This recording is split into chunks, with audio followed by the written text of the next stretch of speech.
নমস্কার, আশা করছি আপনারা সবাই খুব ভালো আছেন। আমার নতুন একটা ভিডিওতে আপনাদের সবাইকে স্বাগত জানিয়ে আজকে এখান থেকে ভিডিওটা শুরু করছি। কিন্তু তার আগে বলে দিই আপনাদের শুভ নববর্ষ। ভিডিওটা ছাড়তে দেরি হলেও শুভ নববর্ষ কিন্তু এখনও চলছে। তাহলে আজকে শুভ নববর্ষের ভিডিওটা দেখার জন্য প্রস্তুত হও। আর এখন আমি যাচ্ছি মেলায়, কিন্তু তার আগে দেখে নাও আজকে আমাদের বাড়ির দুপুরের আয়োজনে কী কী ছিল। দেখে আসুন তাহলে। রান্নাবান্না আমি করলেও যে সবসময় আমাকে সাহায্য করে তাকে একবার আপনারা দেখে নিন। এই যে আমার উনান দেবতা সব সময় আমার সাথে থাকে, তাকেই স্বাগতম জানিয়ে আজকে রান্নাটা আমি শুরু করব। কারণ সে না আমাকে সাথ দিলে আমি কিন্তু এত সুন্দর রান্নাটা বানাতে পারতাম না। কারণ সে সুন্দরভাবে একভাবে জলে বলেই আমি রান্নাগুলো এত সুন্দর করতে পারি। আজকে রান্না সব কিছু সুস্বাদু হওয়ার জন্য একটু তাকে চিনি দিয়ে বরণ করে নিলাম। তাহলে চলুন উনানটা ধরিয়ে নিয়ে যাক আর ঝটপট রান্নাগুলো তৈরি করে নিয়ে যাক। আজকে তাহলে কি কি রান্না হচ্ছে বলে দেই, কিন্তু তার আগে দেখতে হবে আজকে রান্নায় কি কি আয়োজন আছে। রান্না বান্না শুরু করার আগে কতটা কি আমি গুছিয়ে উঠতে পেরেছি আপনাদেরকে একটু বলে দিই। এই যে আমের টুকরোগুলো আছে চাটনির জন্য অবশ্যই, আর এখানে শুকনো নারকেল আছে, সেটা গরম জল দিয়ে না ভিজালে নারকেল থেকে একটু দুধ ছাড়বে না। আর এখানে আছে কয়েক পিস কাতলা, তার সাথে পাবদা, একটু চিংড়ি, আর এখানে পটল, বেগুন, আলু আর শাক, এই 4 রকম ভাজা হবে, পাবদার ঝাল হবে, আর ওই যে কাতলার পিসগুলো আছে এটা একটু কালিয়া টাইপস হবে। আর এই যে চিংড়িগুলো দেখতে পাচ্ছেন, ওখানে যে নারকেলটা আছে শুকনো নারকেল, সেটাই মালাইকারিটাই হবে। একদম ছাড়িয়ে গুছিয়ে মানে সুন্দর করে বেছে রেখেছি। চলুন তাহলে ঝটপট রান্নাগুলো করা যাক। দাঁড়ান, এখানে পাতুরিগুলো বাঁধা আছে দেখছে। এই যে আগের দিন রাত্রেবেলা আমি সব এগুলো গুছিয়ে করে রেখেছি, কারণ একাই করব আর একা হাতে আজকে এতগুলো করা আমার পক্ষে সম্ভব হতো না যদি ও পাশে না থাকতো। ও পাশে ছিল বলে আগের দিন রাত্রেবেলা আমি গুছিয়ে গুছিয়ে একদম বেটে বুটে সব কিছু গোছগাছ করে রাখতে পেরেছি। এখানে কলা পাতাটাও ও ভিডিও করে দিচ্ছিল। এই যে চাটুতে একদম সেঁকে নিচ্ছিলাম, মানে কলা পাতাটা যেন মুড়লে না ফেটে যায়, ফেটে গেলে তো বাঁধতে পারবো না, তাই জন্য এত ভালো পাতুরির তৈরি হয়েছে প্যাকিং। আর এই যে এখানে ফিশ ফিঙ্গার একদমই কোট করা দেখতে পাচ্ছেন, এটা একদমই আগের দিন ও আমাকে সাহায্য না করলে হতো না। আগের দিন রাত 11টা অবধি আমরা এই জিনিসগুলো করেছি, দেখে নিন গিয়ে। এই যে এখানে ম্যারিনেশন করা ছিল ভেটকি মাছ ফিঙ্গারের পুরো পিস করা, আর তারপর আমি পাউরুটি দিয়ে একদম ওকে বলেছি কোট করে দিতে। ও সুন্দরভাবে সাইজ মতো কোট করে দিচ্ছিল। আর এইগুলো করতে আমাদের বেশ অনেকটা সময়ই লেগেছিল, কিন্তু কি আর করা যাবে, খেতে হলে একটু তো খাটতেই হবে। আর বেশ ভালো লাগে না এগুলো খেতে ভালো লাগলেও খাটুনিটা একটু বেশি। চলুন ঝটপট এগুলো ভাজা যাক। এইগুলো ভাজতে ভাজতে আপনাদেরকে একটা কথা বলি, আজকে এই যে এত রান্নাবান্নার আয়োজন, এটা একটা সুন্দর মুহূর্ত, তাই না? বাঙালি আনা মানেই অনেক রান্নাবান্না, বিশেষ করে বাঙালি রান্নাবান্না।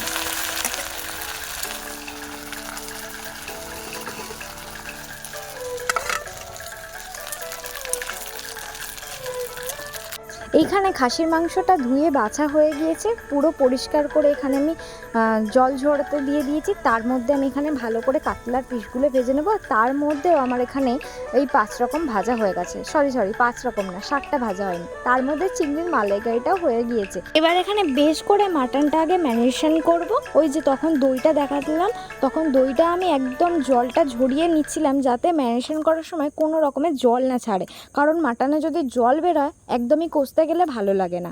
চলুন ভালো করে এটা ম্যারিনেশন করা যাক। এখানে একদম ঝুড়ি করে পেঁয়াজ কাটা, তার মধ্যে কালিয়াও আমার হয়ে গেছে। আপনাদের সাথে কথা বলতে বলতে দেখছি আমার সবই হয়ে যাচ্ছে। এখানে পাবদার ঝালটা সুন্দরভাবে বানিয়ে নিই। আপনাদের মনে অনেক প্রশ্ন থাকবে যে 2 পিস কেন বানাচ্ছেন, কি করব বলুন, এতগুলো যে পদ হচ্ছে ভেবেই পাচ্ছি না কোনটা ছেড়ে কোনটা খাবো, ওই জন্য যত অল্প বানা যায় তত ভালো।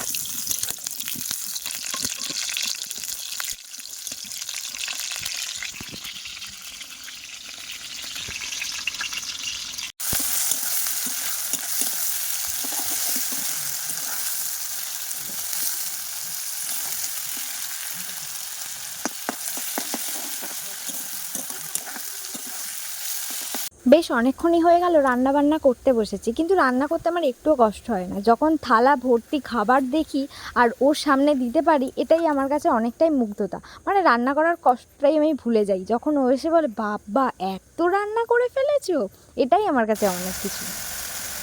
মানে সবথেকে আমার বেশি ইম্পর্টেন্ট কাজ হচ্ছে মাংসটা ভালো করে কষাতে হবে, কারণ মাংস আমি যত ভালো করে কষাবো তত বেশি টেস্ট হবে।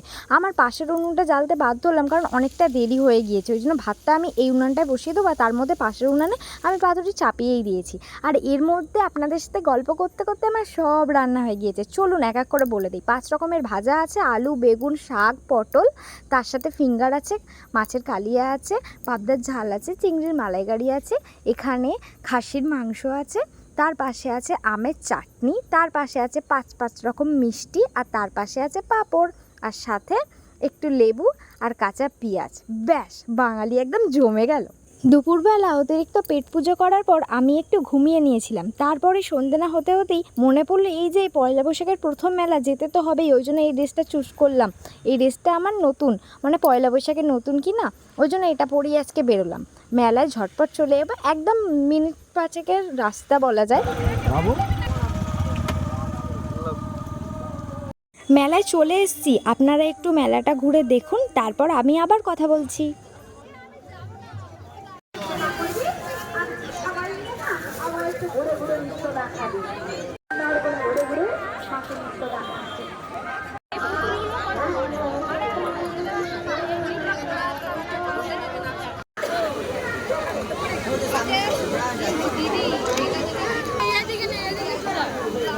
এই তো বললো সামনে আছে। এইখানে একটু কথা বলছি, বলুন তো এখানে কেমন ধরনের খেলা হচ্ছে? এটা একটা মজাদার লাকি লটারি, বাতলে কিন্তু ডিম, সাবান, তার সাথে লজেন্স সব কিছুই পাওয়া যায়।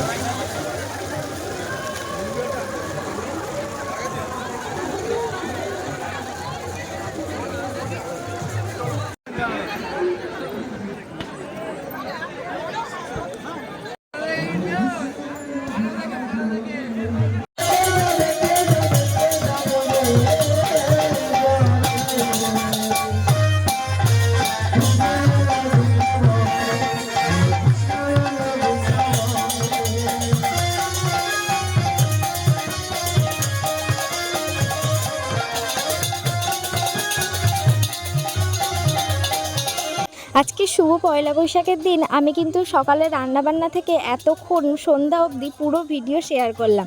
কেমন লাগলো অবশ্যই জানাতে হবে কিন্তু। আর এখানে কীর্তন হচ্ছে, সচরাচর মেলায় হয় না, কিন্তু আজকে যেহেতু পয়লা বৈশাখ আর এখানে রাধা গোবিন্দের পুজো হয়েছে, তাই কীর্তনটা একদমই হবেই। এটাই আমাদের বাঙালিয়ানা কি না, ওই জন্য। এই যে আমার লুকটাই তো দেখেননি, লুকটা দেখে নিয়ে এবার এখানেই আমি টাটা করে দিচ্ছি। আবার নতুন একটা ভ্লগে দেখা হবে, ততক্ষণ আপনারা ভালো থাকবেন, আমাকে সাপোর্ট করবেন, পাশে থাকবেন। টাটা সবাই।